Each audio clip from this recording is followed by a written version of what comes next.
What first determined the choice of texts made by Saint Nicodemus and Saint Macarius and gives them their cohesion?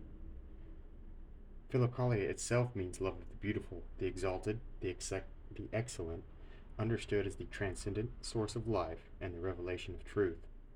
It is through such love that, as the subtitle of the original edition puts it, the intellect is purified, illumined, and made perfect. The texts were collected with a view to this purification, illumination, and perfection. They show the way to awaken and develop attention and consciousness, to attain that state of watchfulness, which is the hallmark of sanctity.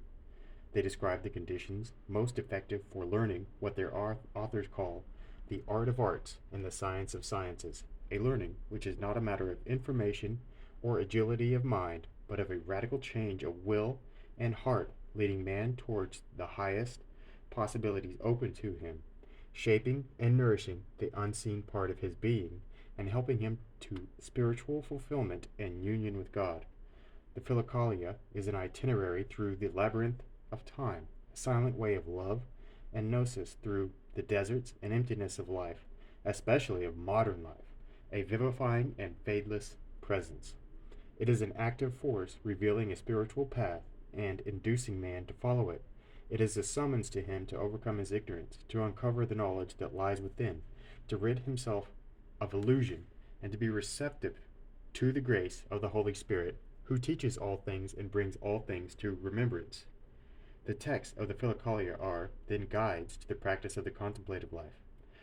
They constitute, as St. Nicodemus puts it in his introduction, a mystical school of inward prayer, where those who study may cultivate the divine seed implanted in their hearts at baptism, and so grow in spirit that they become sons of God, attaining through each deification the measure of the stature of the fullness of Christ.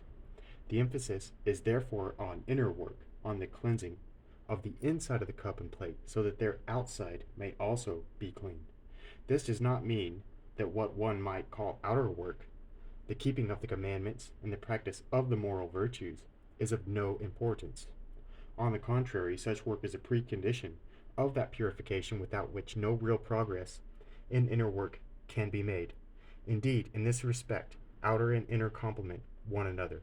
Atrophy and defeat follow only when outer work is practiced as an end in itself, and the one thing needful, the inner practice of guarding the intellect and of pure prayer, is neglected.